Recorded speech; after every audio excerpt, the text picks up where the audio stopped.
Good morning, everyone. I welcome everyone to today's online event titled Fire and Crisis Management. It's a joint event with the participation of two Horizon 2020 EU projects, FirEUrisk and Respond-A. The event is one of the first public actions to celebrate the collaboration between the two projects in an effort to identify joint interests and actions and provide results through a holistic approach to both wildfire management and crisis management.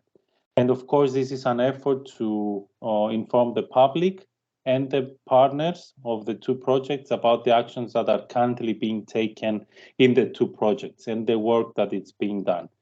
The joint event is organized by the Center of Excellence in Risk and Decision Sciences, FirEUrisk, of the European University in Cyprus. The team of FirEUrisk is responsible for the networking and dissemination actions of the FirEUrisk project, and it's also coordinating the Respond-A project. Let me give you a couple of words about today's agenda. We'll have the honor to have with us the two project coordinators, and they will be presenting the two projects in a while.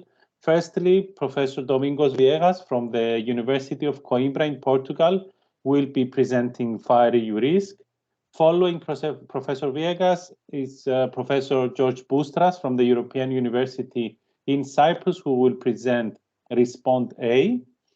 We're expecting to hear very useful information regarding the scope of the projects, the goals, the expected results, and the ongoing actions that will be presented. After the presentations of the projects, Professor Ana Isabel Miranda from the University of Aveiro in Portugal will present the work of the Aveiro University's team in the FirEUrisk project about modeling extreme fire behavior and smoke emission and dispersion. And last but not least, Mr. Fotis Manesis from Hellenic Instruments, a technical partner in Respond-A, who will give us a detailed information about the integration of new technologies for first responders. So I would like to thank everyone for their participation. I will be keeping an eye on the comments and your questions in the chat box, which we can discuss after the presentations. I will also be sharing the websites of the two projects so that you can find more information about them. And allow me to pass the floor to Professor Viegas for his presentation of the FirEUrisk project. Professor. Thank you very much, Iazonas. Let me first of all greet the project for this initiative, Professor George Boustras, and I also greet all the attendants to the meeting. And I will now start to share my screen. I suppose you can see the first slide of my presentation. Can you? No. Oh, okay. Let me to see what I have to do. I'm sorry.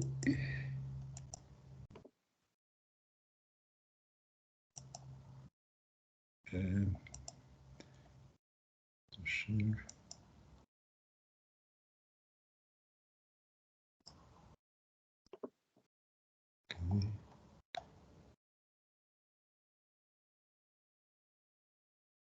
Okay.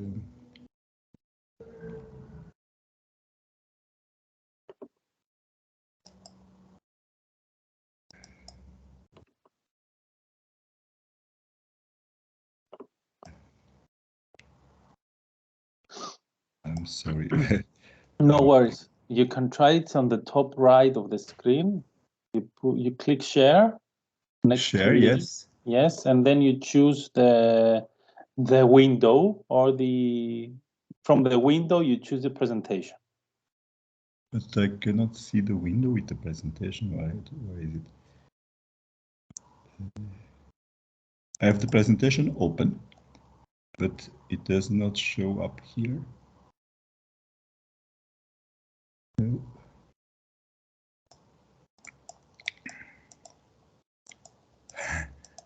Sorry. No problem. What happened here?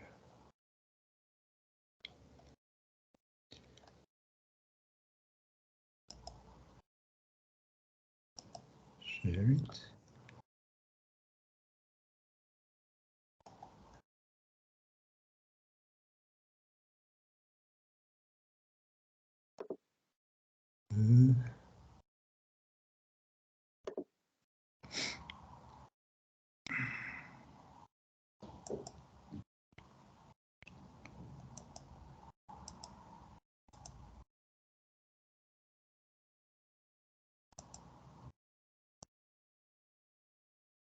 Showing it?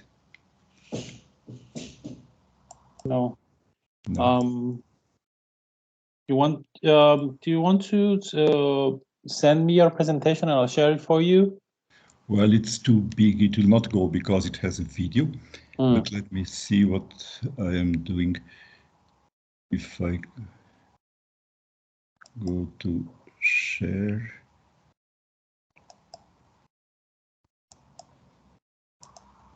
I opened share, but then I cannot see the window where the presentation is. Okay.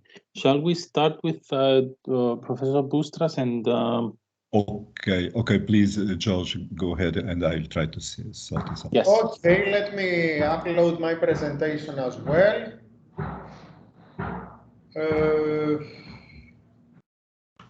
Okay, that's a good one. Wait a second.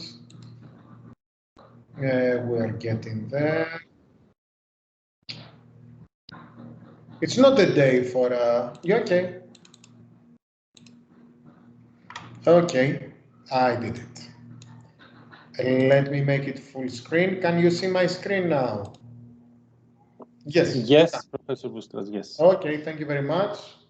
Okay, so let me start by saying that I would like to express my sincere thanks to Domingos for being here today, and to the colleagues from both projects, and to the public that is here with us.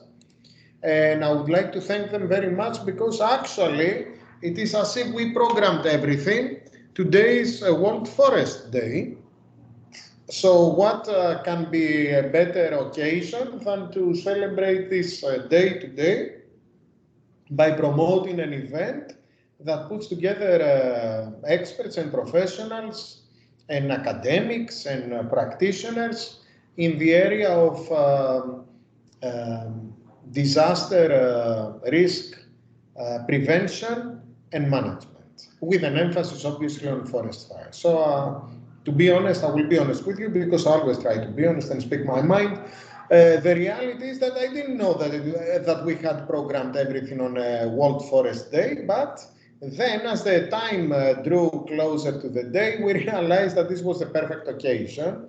Anyway, to cut a long story short, what are we going to do today? We're going to bring together two projects. Why are we going to bring together two projects? For many reasons. First of all, because the reality is that this is something that the European Union, that it is the funding organization for all of these projects, I think they have realized that it is an aim to be attained. And why this is important? It is very important because there are so many actions, and it is time, I think, to start grouping each, because we, let's say, work for the same funding organization, hence there are synergies between us. And I think the occasion today is ideal because what we're going to do is we're going to bring together a project that works on the fire risk assessment and fire risk aspects in general of forest fires, which is FirEUrisk, that we as Serides take part as work package leaders. And on the other hand, we're going to bring together a project which is on the protection of first responders, new technologies for first responders, which is with an emphasis on forest fires and other risks, but mainly on forest fires as well. Before I start, I wanted to say that people usually say that, like automatically, but I mean this. I'm grateful to two colleagues of mine that are here today, to Cleo Kleovarian Mikelidou, Dr. Kleovarian Mikelidou, and Iasonas Senekis, and hopefully he's going to be a doctor in the years to come. Two great colleagues that work very hard and are very, they're working professionally, and this is great. We have a great team here. All right, anyway, very quickly, just to say a couple of words before I start. Unfortunately, again, it is a tragic consequence that our projects are meeting based on what happened last summer in Southern Europe, with a particular emphasis on the southeast part of Europe. What I hear, Domingos, is from colleagues in Spain and in Portugal that you had a not very cold winter, not a very wet winter. So what happened last summer at us, I hope it won't happen to you, but that you will manage to overcome this without any problems. Last summer, we had a number of events in Greece, in Cyprus, in Israel, in Turkey, in south of France, in southern Italy, so many things that happened. But as I always say, for every crisis, for every problem, there is always an opportunity. And what is this opportunity? The opportunity was that for the first time we saw global mobilization from so many countries that sent equipment and personnel to our countries to help. And this is great because it shows the solidarity between the countries, and also it paves the way for the future on how to exchange all this information, how to exchange all this not only information, but practice and experience between our countries and our services. How great this is, and how in line with what we are doing today. In case you are listening to some drums from my computer, on the 25th of March, we have a national day here in Cyprus and Greece, and unfortunately or fortunately, next door there is a school that they're practicing. They didn't know that we are meeting today. Anyway, very quickly, let me just say what are we doing with Respond Day. Respond Day, as the name suggests, it is a funded action by the European Union Horizon 2020 program under the New Technologies for First Responders. Talking about first responders, what are the main issues? First of all, early assessment. You don't want to have your first responder trapped somewhere in a fire or an incident. So we're trying to develop technologies that are going to help this early assessment. At the same time, a safety assessment, because it is very important nowadays that we started having more and more access to technologies and telecommunication protocols, that we have information going back and forth from the actual theater of operation, from the actual body of the first responder, back to let's say a back office where an assessment team can follow and can monitor this and can provide the necessary assistance and advice to the to the first responders. Obviously, once you have this, you can have risk mitigation capabilities, because you can play around and you can know where to be located, where to go. In order to achieve this, as I said already, you need to have a clear common operational picture. So apart from the theoretical aspect, there is a practical aspect. There is a control room, let's say, that needs to be constructed. So all this information that is coming back and forth, and I will explain this feedback loop in a few minutes, it is overlooked and it is judged upon by an assessment team at the right time. Why are we doing this? Because we want to optimize the management of operations and to be always ready at any given scale and complexity of disasters, to be ready to take part, to advise, sorry. Usually pictures show much better what we try to do. On the right, you will see two pictures that for someone who's technically oriented, it will make sense. For a fire engineer who started as a chemical engineer like myself, let me try to make this popular science. What are we doing? We're using brand new technologies like 5G, 5G telecommunication technologies that make transmission much faster than expected, and obviously it is in the process of being installed, it is not there yet. Why are we doing this? Because we want to communicate information that it is taken real time from the actual first responder. These are health sensors that we are developing. These are environmental sensors that we are developing, because we want to have also information on what is happening, not only to the actual person, but also to have an idea of what is happening in the environment and how this affects the person. And once we do this, then we can go ahead to develop emergency activated sensors that will be, let's say, since I spoke about feedback loops before, they're going to be cutoff points that decisions are going to be made with regards to the health and the operation, the health of the person and the operation of the incident. I'm not a computer scientist. I'm never attempted to, although I'm very good at programming. I used to be very good at programming at Fortran 77 in DOS environment. For those that are old enough to remember the DOS environment, you can laugh now. So basically, this is the system architecture. There are a number of layers, and if you see these layers, these 5 layers, you will see what technologies are exist in each of these architectural layers. Very nice with the technical part. I think I managed to more or less explain this, at least I understood it myself. How are we trying to communicate this? How are we trying to practice this? How are we trying to promote this? In 2 ways. The first one is training. We started training. Let us remember that this project, it was funded at the top of the global pandemic. And as you can understand, a large part of it has been spent behind screens and all that. So we haven't had a big opportunity to work as a team, or we did this sparingly. Let me just say that training was an occasion that we used.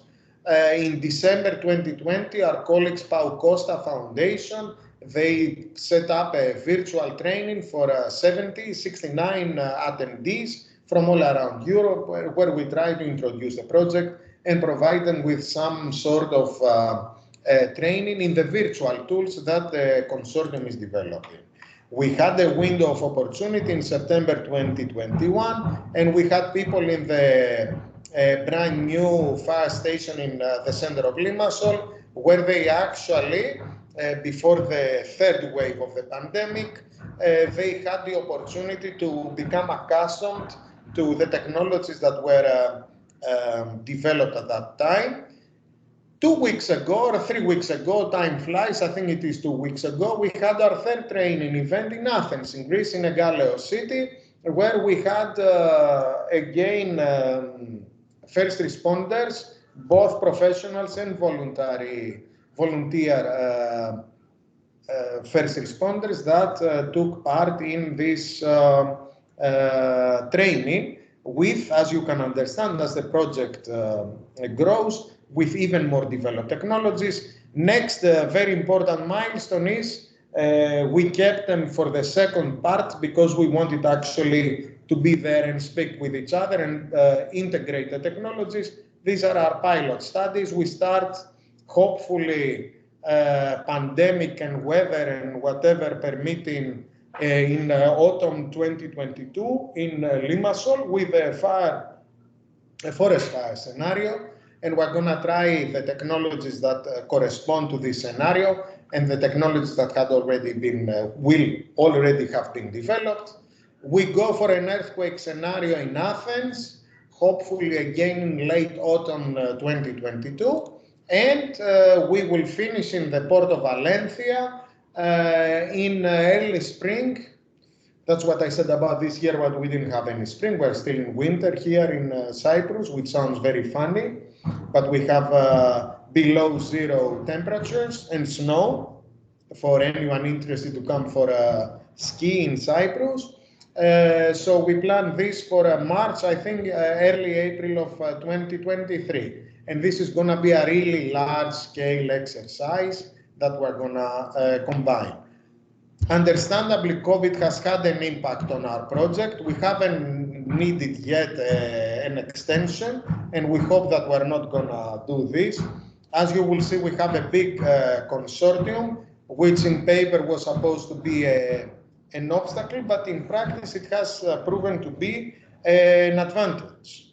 We are trying to link Responde with other projects, and one of these occasions is here, and as well as with other EU-funded actions. For instance, the DG ECO large-scale exercises that are funded by DG ECO, where I think they provide a perfect opportunity for technologies and other projects to be involved and test. They provide a perfect test bed. Great, thanks. I'm very thankful to all the 32 nowadays partners, because we went through an amendment that it is going to be activated very soon. Large industries, first responders, SMEs, research institutes and universities. Thank you very much to all. There is a film, a little film, I think that will explain much more what I have been saying. Let me see if it works. If it doesn't, we're gonna show it later. Okay, Asana will make a note for that for later. Thank you very much. Obrigado. Muchas gracias. Ευχαριστώ. Merci beaucoup. Shukran.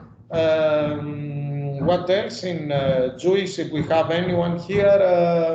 Toda rabba. Thank you. Bye. Done. Over and out.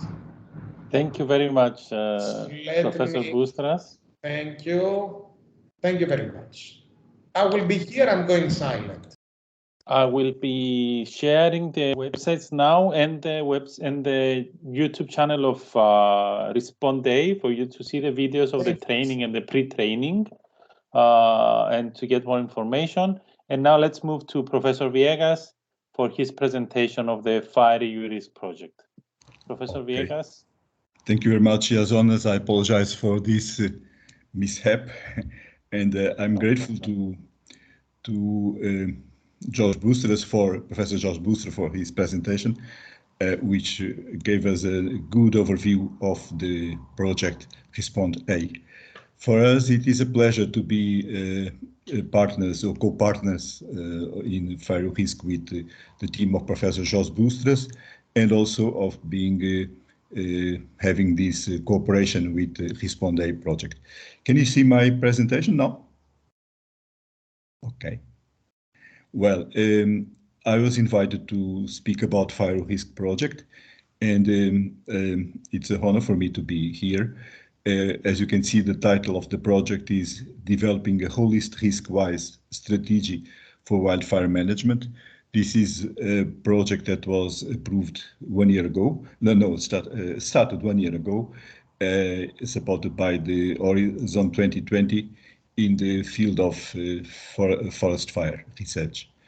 We have quite a large consortium. You can see here that we have partners from 38 partners coming from 18 countries.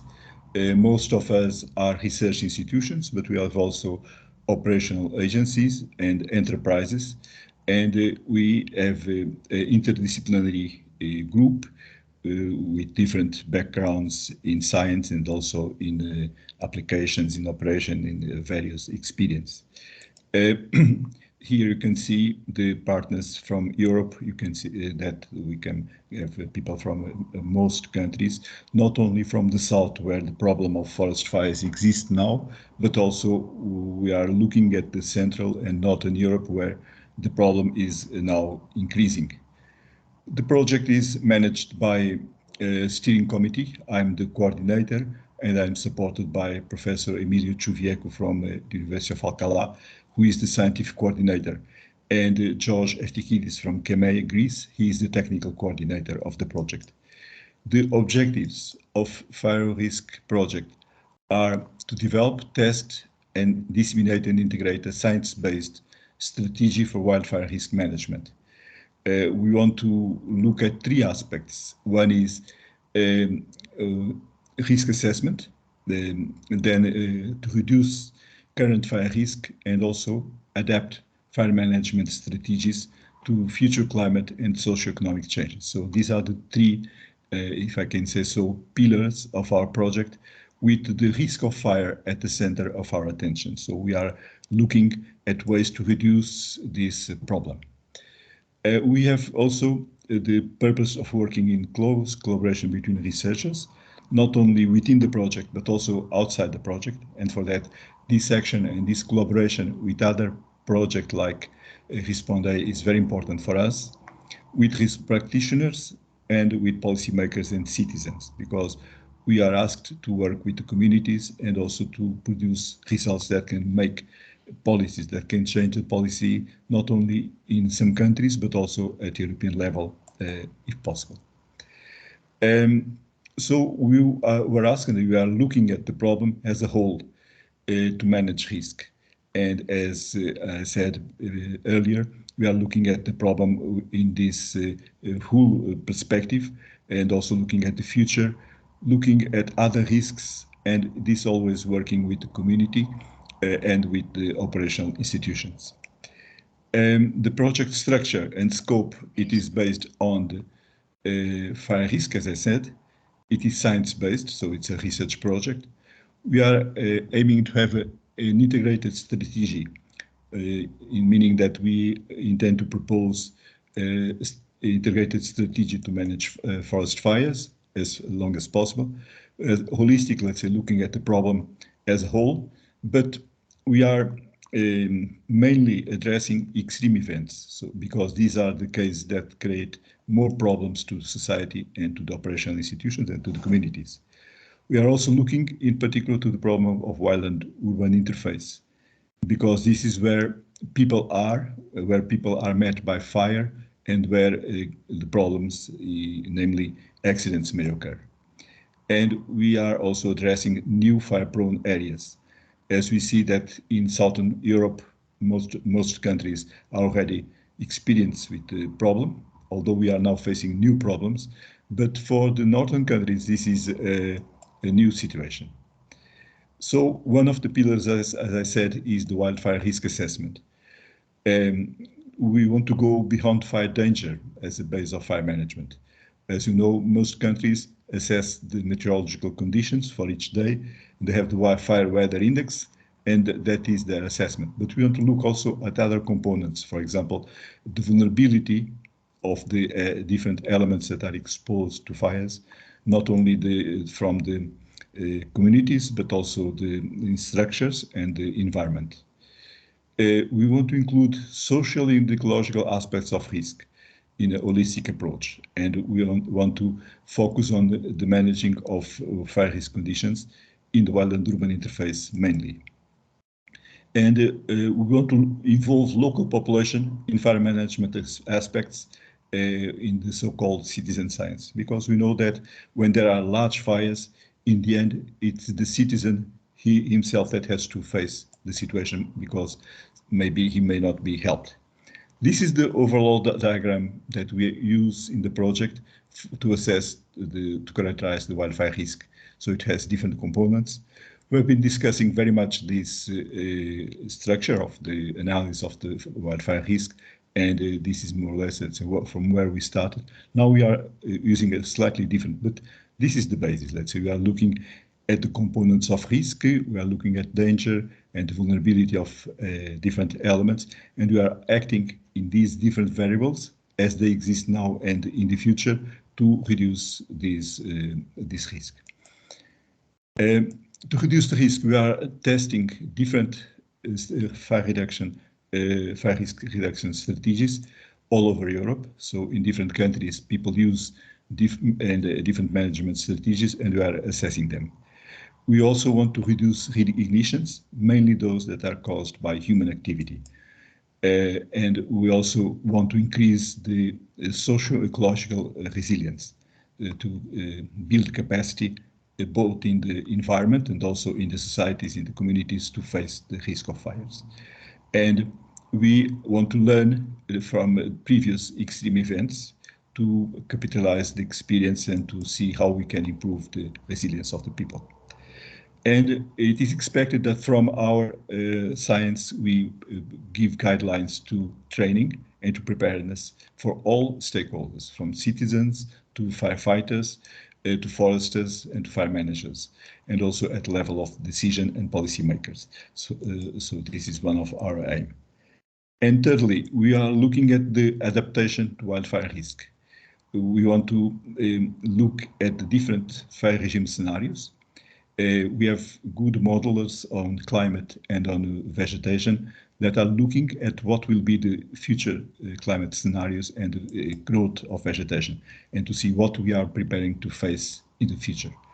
And we want to integrate these risk change drivers also in future scenarios, because some policies, some management strategies that are used now and in the given region may not be so appropriate in the future. And we want to support the adaptation plans to these new fire-prone regions, to, for example, also looking at high altitude and northern region areas.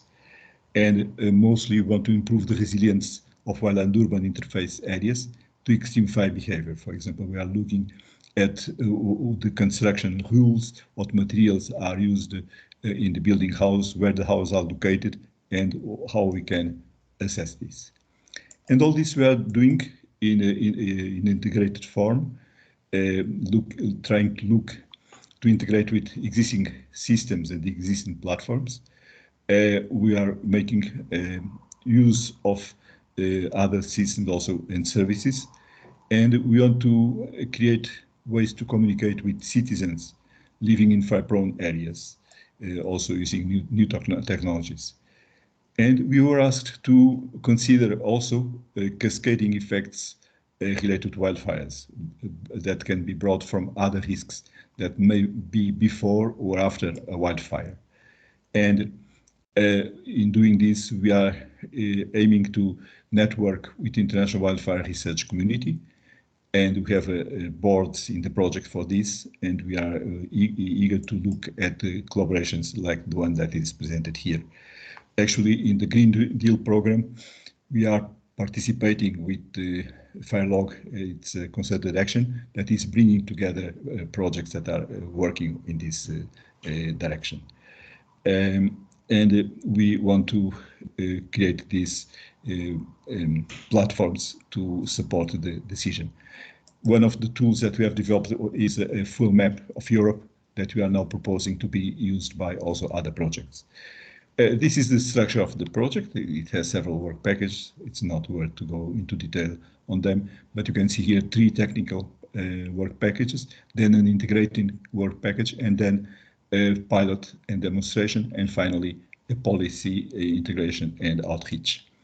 The demonstration is very important for the project. We have pilot sites, 5 main pilot sites, 3 in Southern Europe, 1 in Portugal, Spain, and in Greece, and 1 in Central Europe, and another one in Northern Europe, in Sweden.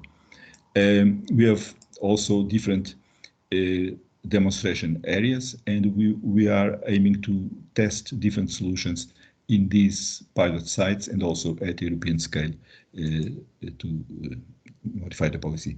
This is the management structure of the project. I don't think I need to go into detail. I'd like to mention one of the boards that we have in the project, that is what we call the FirEUrisk Observatory. That is composed by experts from different backgrounds, personalities whom we invited, and they are supporting us in the management of the project. These are the 14 members of the FirEUrisk Observatory, and we share with them our, let's say, our work program, and they give us guidelines on how to advance. We have also the End Users Advisory Board, and this is composed by different stakeholders from different backgrounds, and they support us especially mainly in the pilot sites and the demonstration areas. And we have the EU Projects Board that is actually managed by Professor Bustres, who is precisely putting us in connection with different projects that are running in Europe and elsewhere on the field of forest fires with whom we want to make, let's say, partnership. We have the scientific forum of the project, which is another board, and this is managed by Professor Ana Miranda.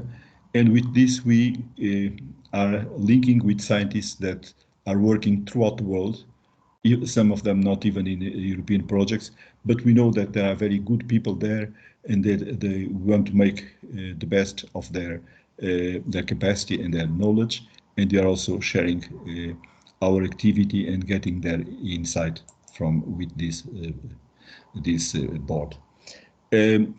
We started to look at the large projects, large fires that occurred last year in Europe and in the Mediterranean basin, and we had a webinar in last 2nd December on this topic.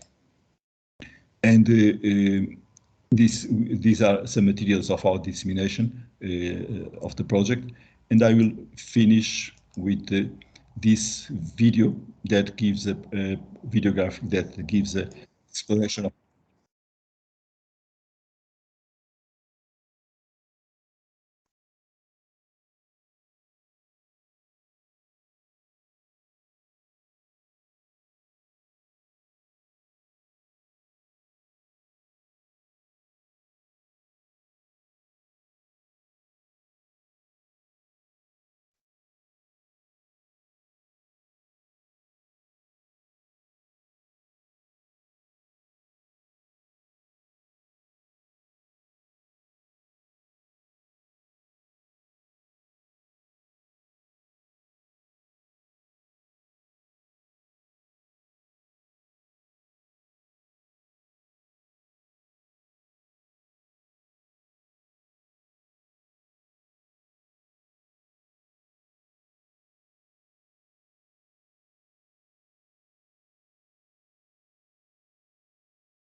Okay, that's all from my side.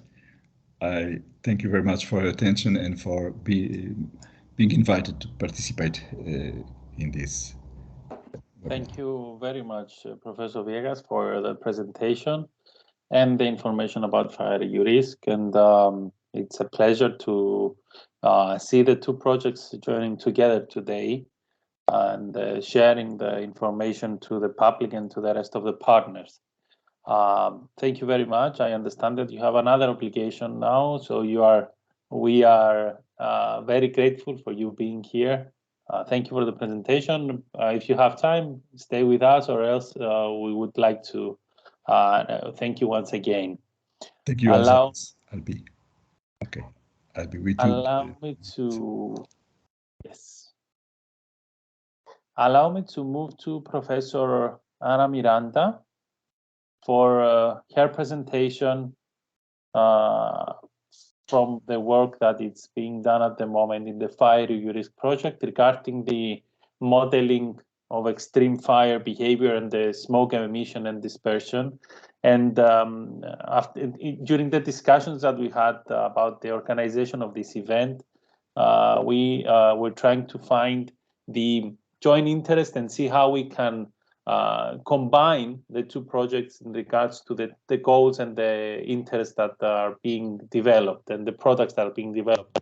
And we decided that the effect on the first responders from the smoke dispersion and the interest of how this is modeled, and on the other hand, the technologies that are being developed that Mr. Manesis will present later on can be linked, and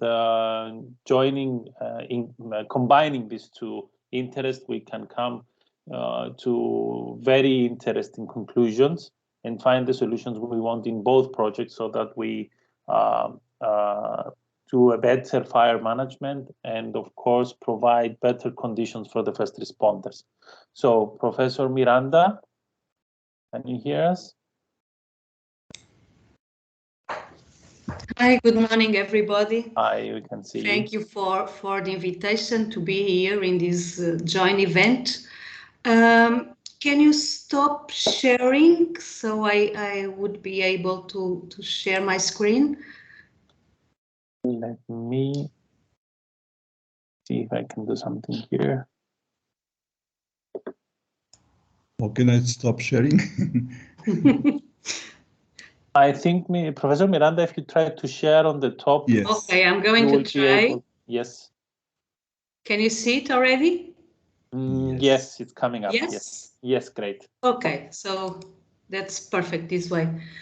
Okay, so I was challenged to join this webinar to talk a bit about smoke dispersion modeling activities in FirEUrisk.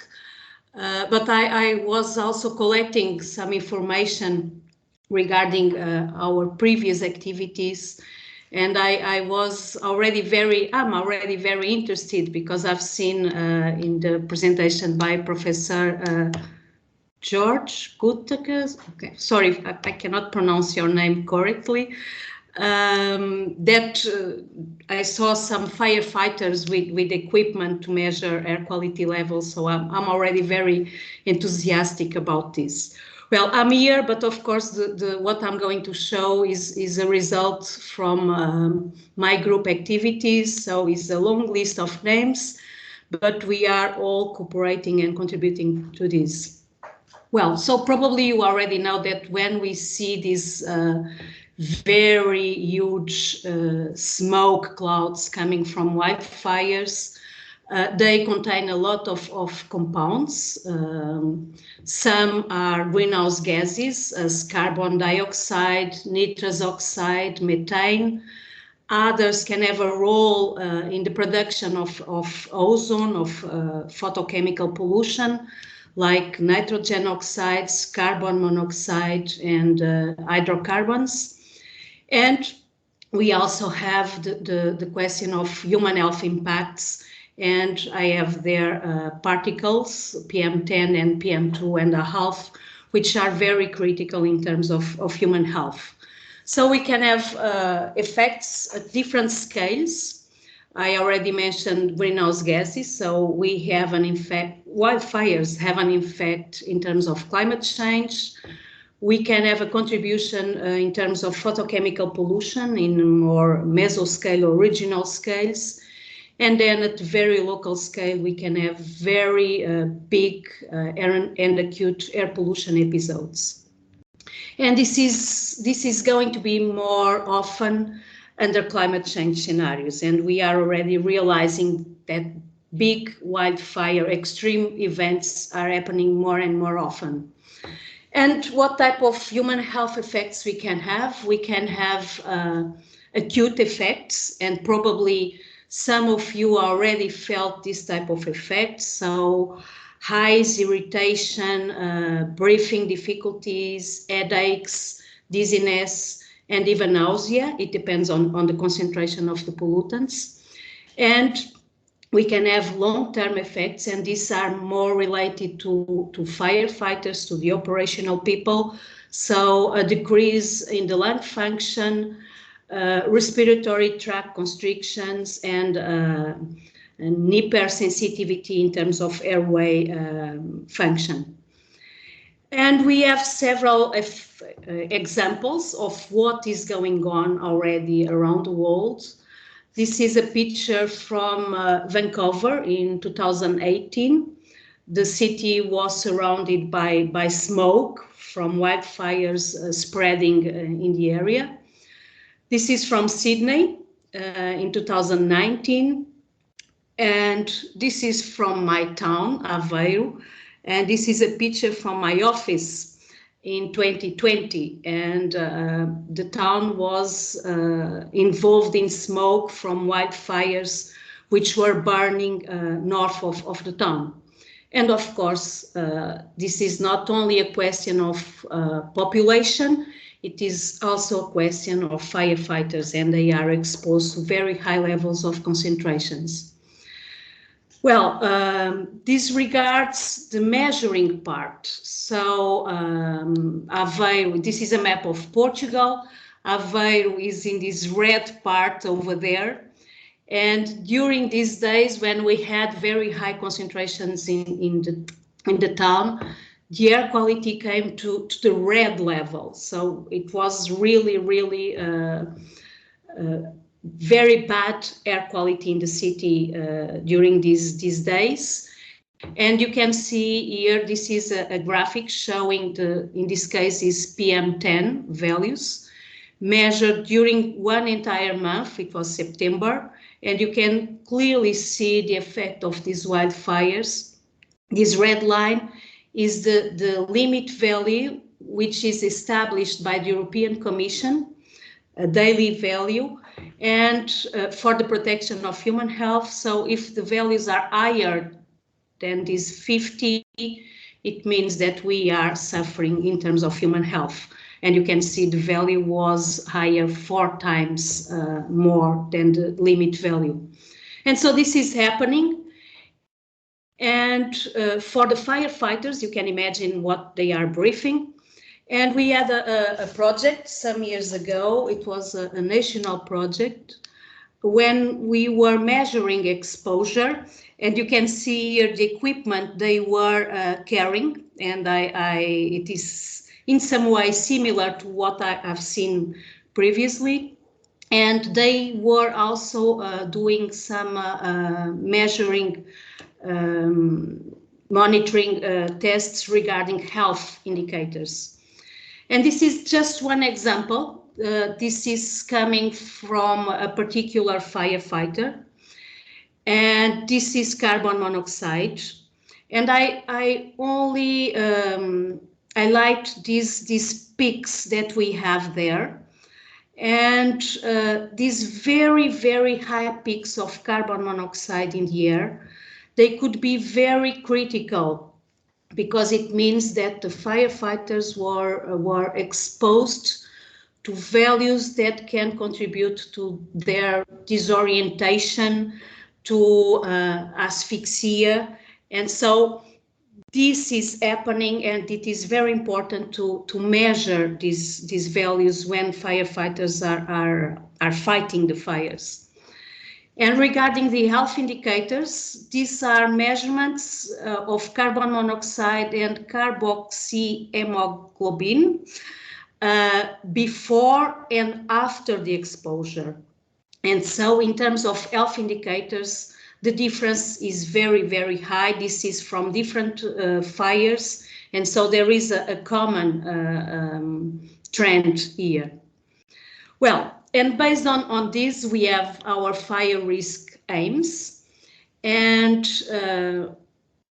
the particular purpose regarding smoke is to develop a smoke forecasting system. So we want to forecast what is going on if a wildfire is spreading. And so the final purpose is to prevent, to avoid the exposure of people to smoke and to protect the human health of people. We are working this in work package 2. Professor Viegas already presented different work packages. So it is work package related with fire risk reduction. Then we have a task which is about improve response to reduced risk of high impact fires. And we have this activity, which is smoke modeling and health impact. So that's what we are developing nowadays in FirEUrisk. And we are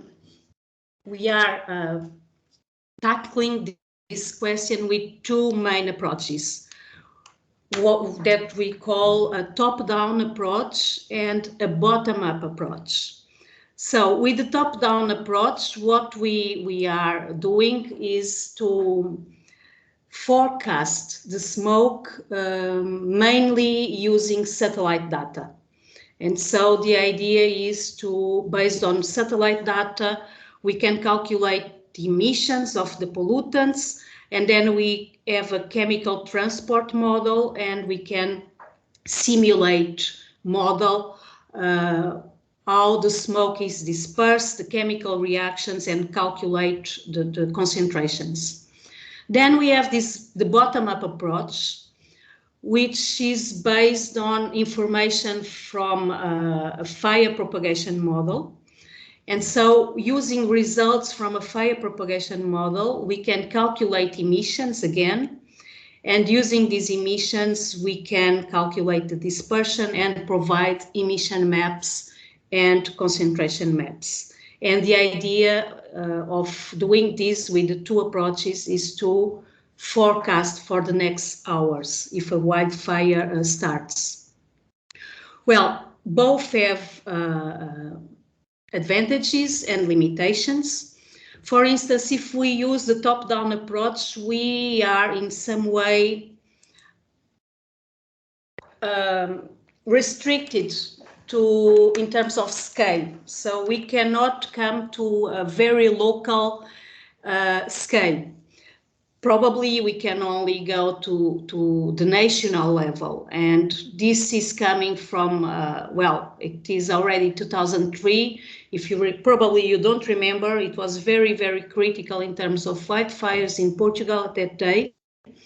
And so with this kind of top-down approach, we can calculate emissions for the entire country. And this is one example of PM10 emissions that were calculated at that time.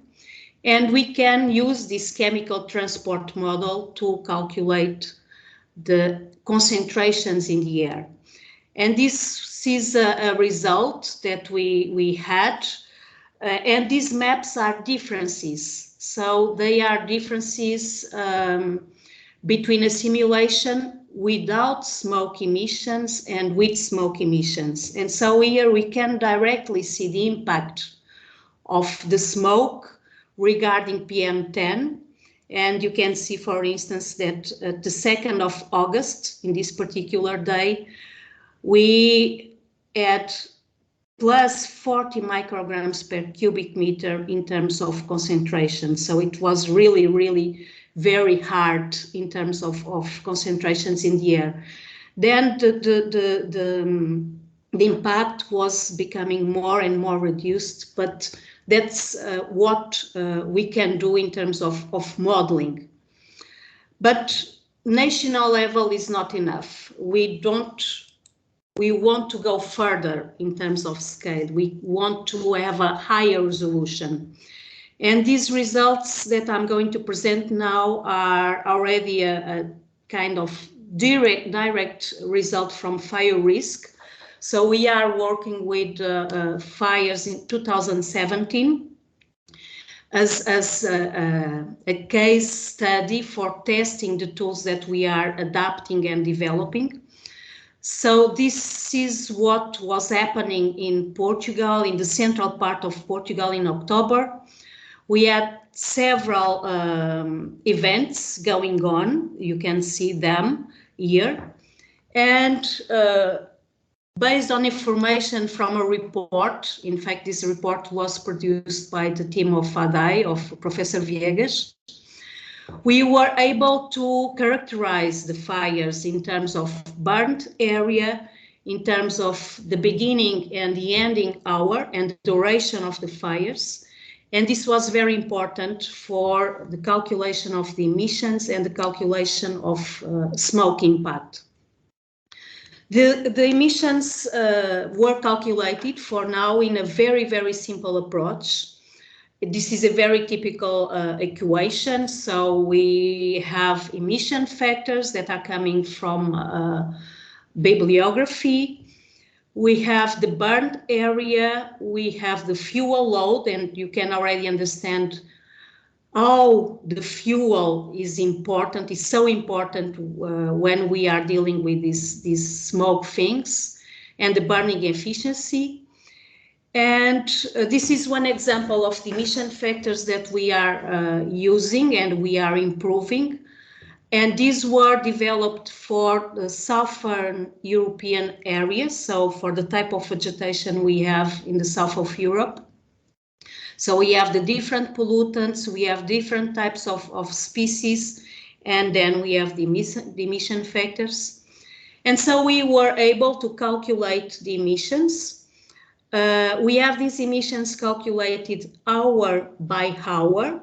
So these are the values for the total fire event, but we have this information hour by hour.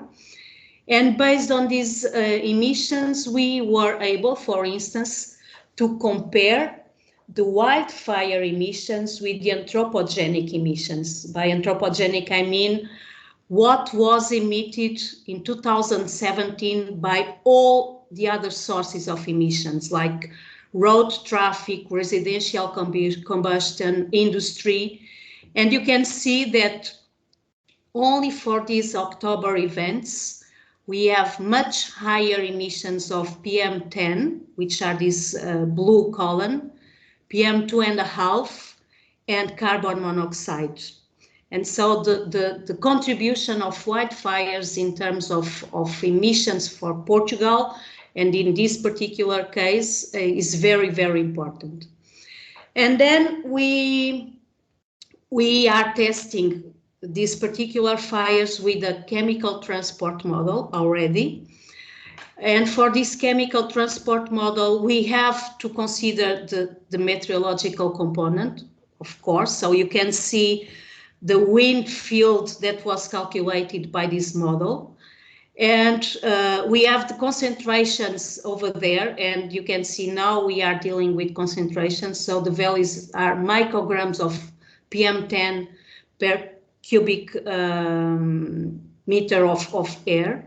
And so you can see what is happening hour by hour in terms of PM10 impact. We can have this, the three-dimensional distribution too. So this is the same fire. And you can see what is happening in terms of height. And so again, hour by hour.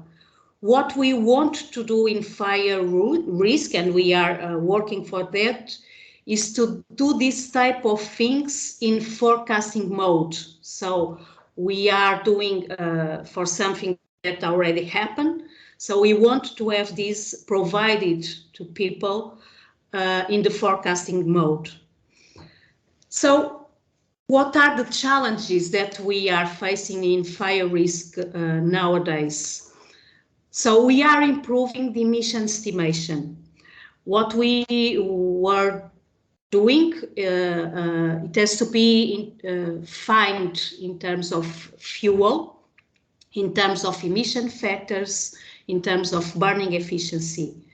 And so that's something that we are working, and FirEUrisk is working a kind of fuel classification system to be applied to the European Union. And we are going to use this fuel classification system to improve our emissions. Then we have to get fire data along time and space to improve the characteristics of the fire progression, and so to be able to do a better fire emissions and smoke forecast. And we need to use the different tools that are already available and that we are improving and adapting to build a unique forecasting system. So we need to merge everything in a forecasting system. And then we need to provide to people air quality data in a very easy way to be used by operational people and by population, and health information also. And we need to do this in almost real time. So as I was saying in the beginning, we want to provide this type of information. If I have a fire now in Portugal, I want to provide this information to firefighters, to health people, health system people, to populations for the next 6 or 12 hours. And that's all. Thank you very much. Thank you very much, Professor Miranda. It looks very, very interesting, and I'm really looking forward to see the other side now, the way we deal with the first responders that are at the scene, and how Respond Day is creating the technologies and the products to make sure that these first responders can react accordingly. So moving on to Mr. Fotis Manasis from Hellenic Instruments, who will present the technologies, the integration of technologies for first responders from Respond Day. Fotis, the floor is yours. Good morning. Just before I start, Iasonos, please let me know if you can see my presentation in full screen and not in presentation mode. Yes, we can see it in full screen for this.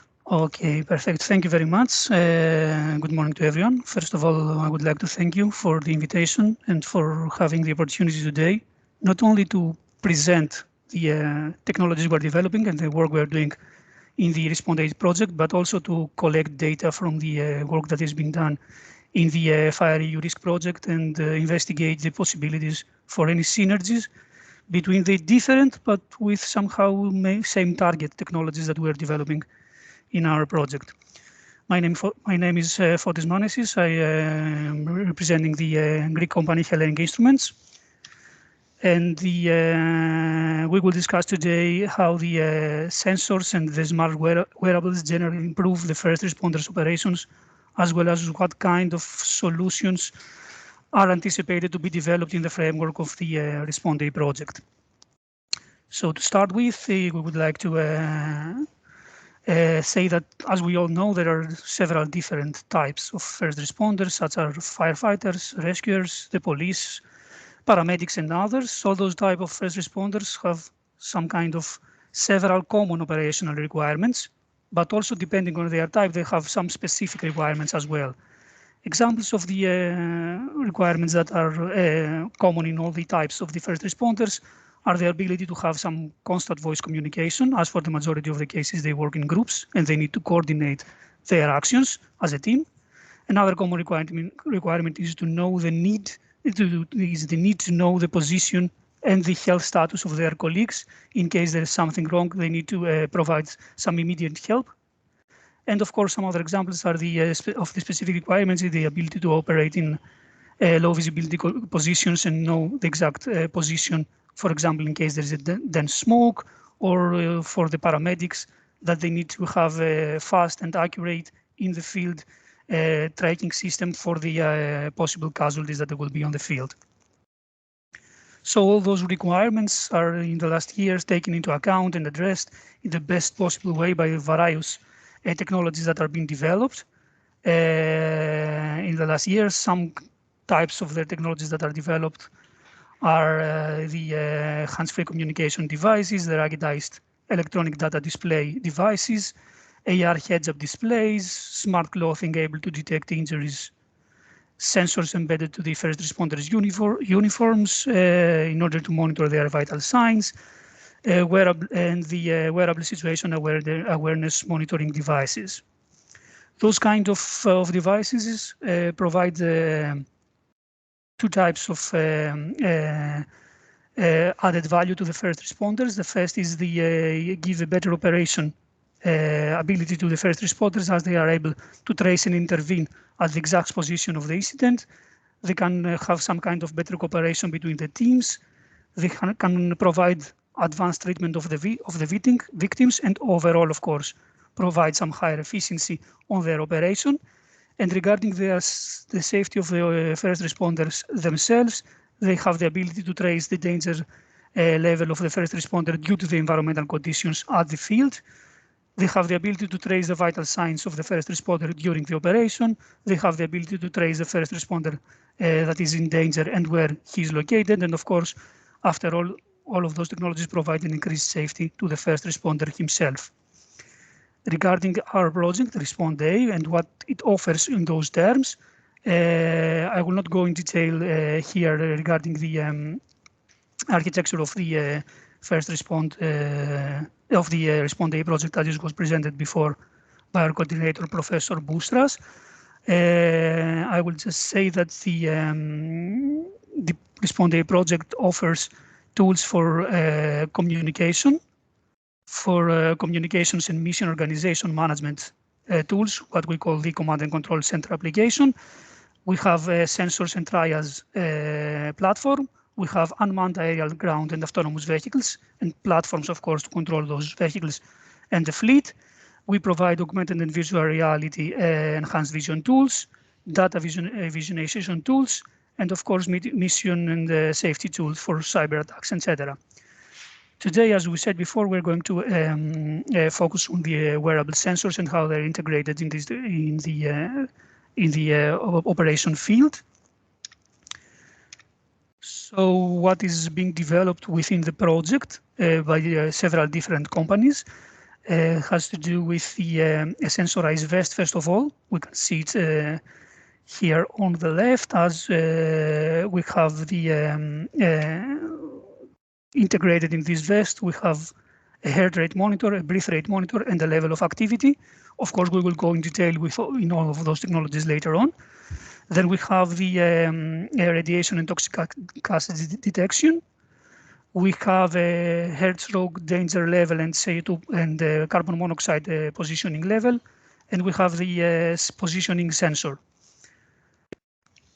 Moving on, we also have a data logger that collects data from all the sensors. We have an alert mechanism that has 3 levels of alert in order to tell to the first responder if he's in a safe condition, or if, for example, all the measurements of the sensors are above the critical threshold. We have a yellow level, which is a risk level, and in this case, some of the measured properties are above a specific threshold, but not critical for the safety of the first responder himself. And then we have the red level, which is the danger level, when the values are above the threshold and the safety or the life of the first responder is in danger. And of course, we also have the tag and trace equipment, which is a wearable that provides the first responder the ability to tag possible casualties on the field, on the hot zone, and give some enhanced information for the casualty himself. Going more in detail in these technologies, first of all, we have the vital activity sensors. We are talking about a vest. We can see the vest here. It has 2 fabric electrodes. Of course, the vest is washable and anti-allergic, and 1 piezo-sensitive sensors to measure the breath. And it has also a small device that concentrates all those data.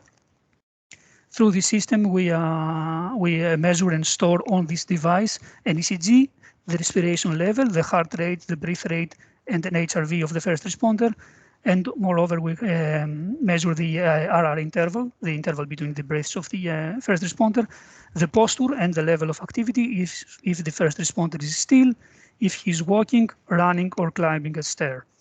And from those parameters, those that are transmitted into the data logger is the heart rate, the breath rate, and the activity classification of the first responder. Through this technology, all these signs of the first responder are constantly monitored. The parameters that are acquired are provided in detail in real time by the system through the data logger and transmitted to the command and control center. And those vital signs are always analyzed to allow a prompt reaction and intervention in case that the first responder is in a critical condition. And we have the alert mechanism. What is the problem and where is the need for this alert mechanism is that there are two very major dangers for the first responder, the carbon monoxide poisoning and the heart stroke danger for the first responder. So the problem with the carbon monoxide, as we all know, is that it cannot be seen, it cannot be smelled. It can only be monitored through specific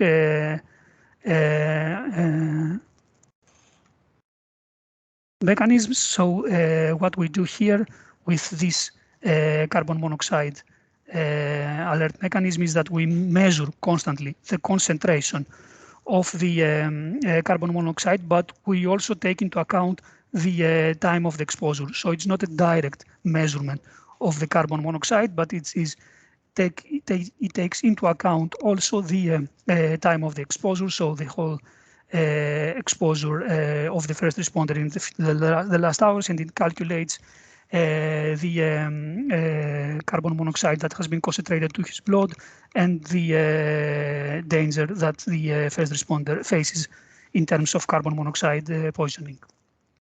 And of course, we also have the heart stroke danger level. Again, it takes into account several parameters in order to calculate the danger for the heart stroke. It takes into account the body temperature, the heart rate level, the breath rate level, and the humidity of the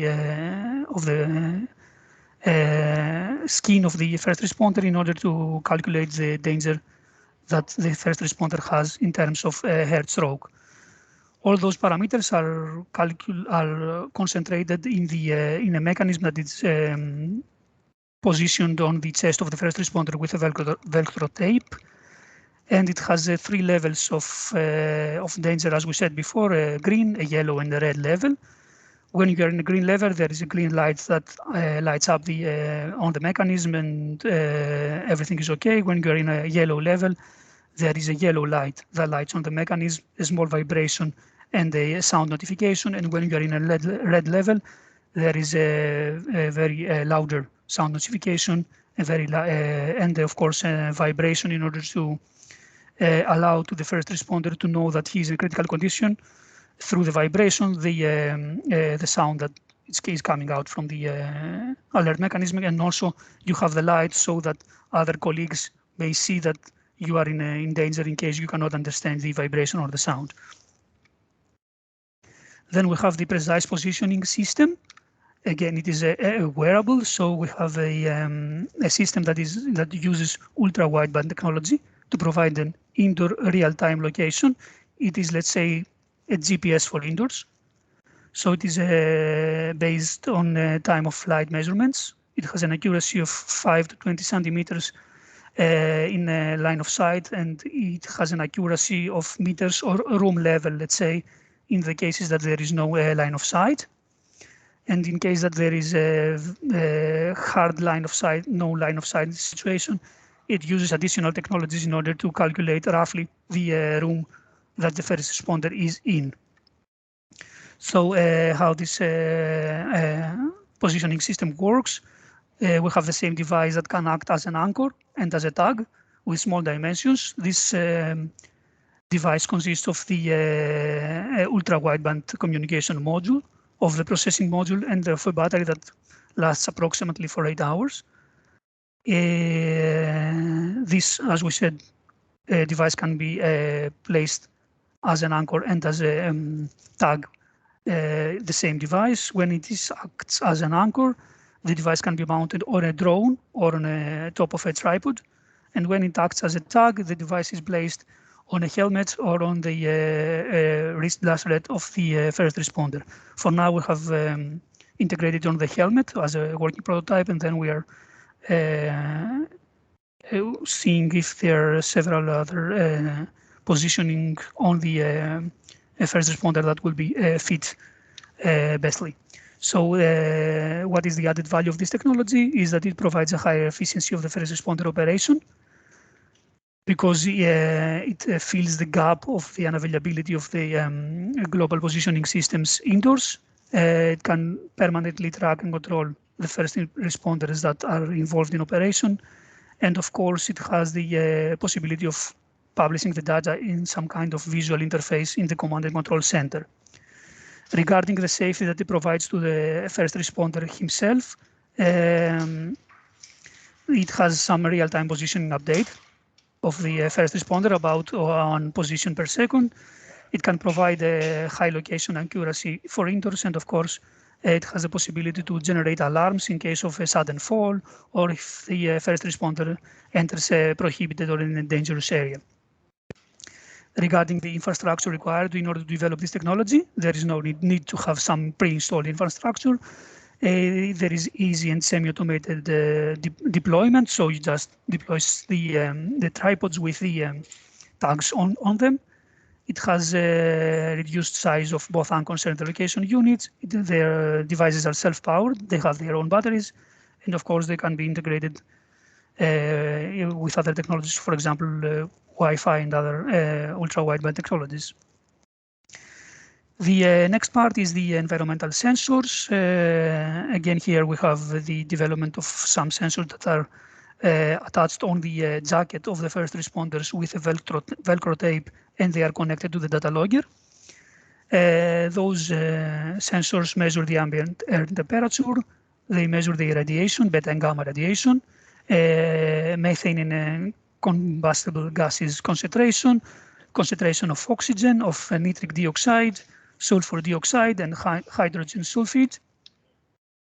And the data from all the sensors that we described before are collected on the data logger that is again attached on the jacket.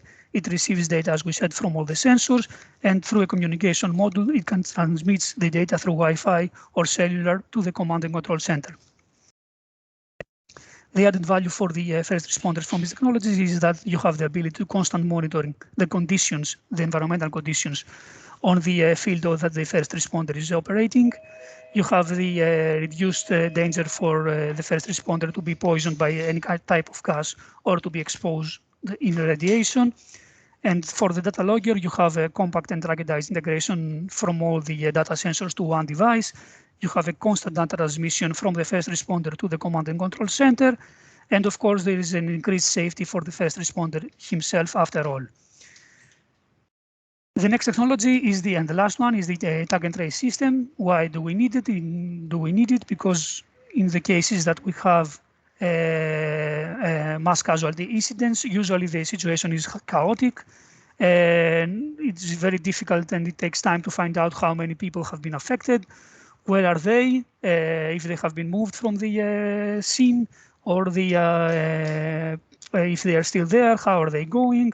What treatment has already been provided to them, or what treatment needs to be provided in the next period.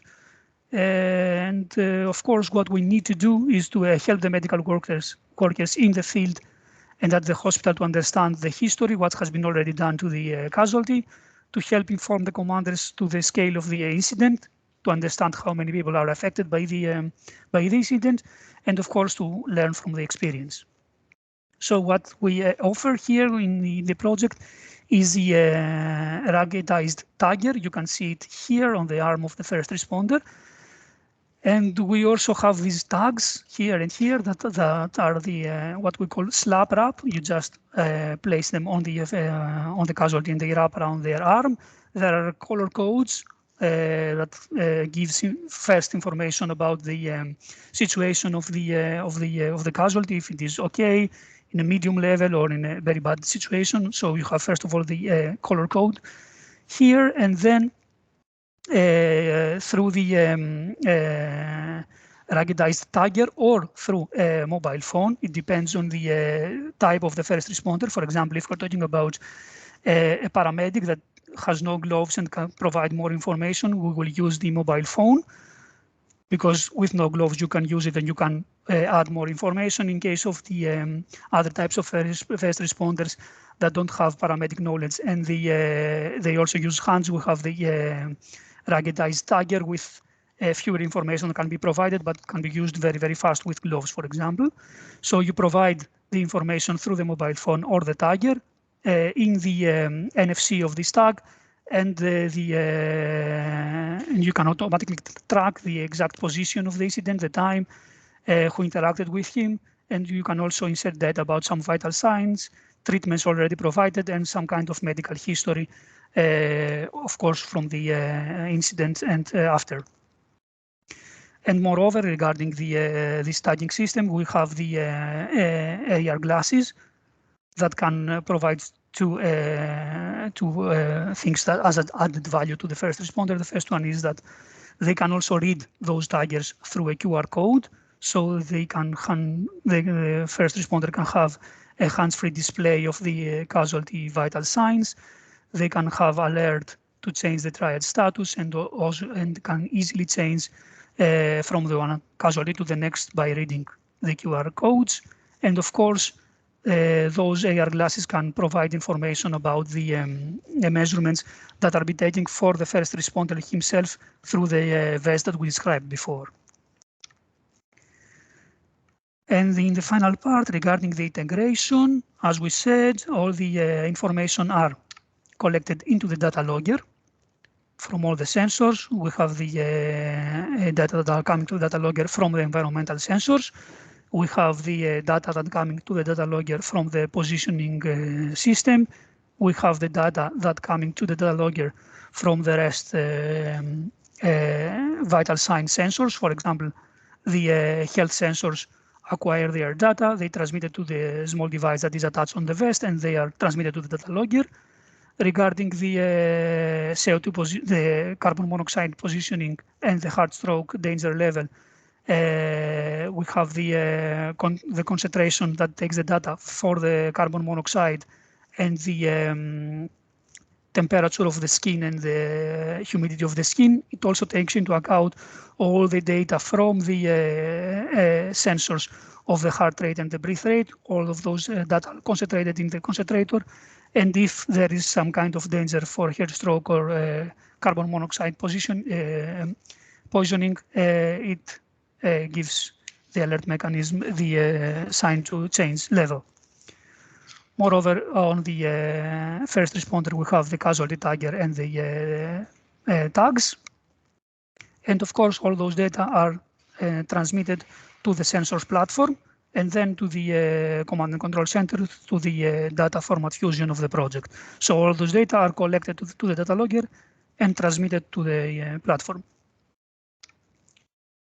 And to see a little bit how the situation is right now on the development of those technologies, we have developed the working prototypes for those technologies.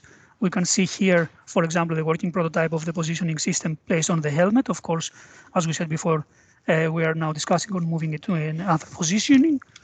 We have here the environmental sensors and the data logger. For now, they are attached on the back with a Velcro tape, but we are again discussing with the first responders if there is any other position that could be more convenient for them, and maybe the belt of the first responder is what we are now discussing in order to move the sensors to. And in the front of the vest, we have the vital activity sensors, and we have also the alert mechanism on the above the chest of the first responder. Here we can see the sensors platform where all the data are transmitted. We can see the heart rate, the level of activity, if it is walking, standing, running, or climbing a stair, the breath rate, heart stroke risk, carbon monoxide poisoning risk, radiation level, air temperature, the concentration of the gases that we're measuring, and of course the positioning through the ultra-wide band. Here we can see the positioning on the X and the Y axis, and on the Z axis we have the positioning on a floor level. And to help you understand what we mean about the X and the Z axis and the Y axis, here is an example of the of this technology, of the implementation of this technology. we have a floor plan of the actual pilot building in Egaleo that is going to be run in Greece. Here is on the purple you see the poles that have been added outside of the building. Here is the zero of the axis. And you can see here the positions that have been taken for the first responder with a very small error. And of course, here you can see the movement tracking of the first responder through this ultra wideband positioning system. And with that, I would conclude my presentation. I don't know if you have any questions. Thank you very much for this. Thank you for the detailed presentation of the technologies. Let me share our YouTube channel for Respond A for everyone to see. And let me also add the YouTube channel for FirEUrisk. I have added the websites earlier where you can find the details and contact us or by email or the social media, Twitter and LinkedIn. And I think presenting the technologies and how Respond Day plans to deal with the specific issues that the first responders are dealing at the scene and the dangers they are facing in regards to smoke inhalation and the temperature and their vital organs safety. I think we have made it pretty clear on how we discussed on linking the two presentations of Professor Miranda and Mr. Manesis. If you have any questions, it would be a good time. We're a bit off. We're just a couple of minutes late, but I'm sure that in case anyone has a question, we can easily discuss it. If not, you can send us your questions via email, and we will be glad to give you further information. As I said, you can find us on social media. I hope you enjoyed today's event, and I hope you found the information interesting about the two projects. And I would like to thank everyone, especially the speakers, the two project coordinators, Professor Viegas and Professor Bustras, the two speakers, Professor Miranda and Mr. Manesis. And I want to wish you a pleasant day, pleasant rest of the day and a pleasant week. Thank you very much, and we hope to see you soon in another event organized by the two projects. Have a good day. Bye-bye. Thank you. Thank you. Bye. Thank you. Bye.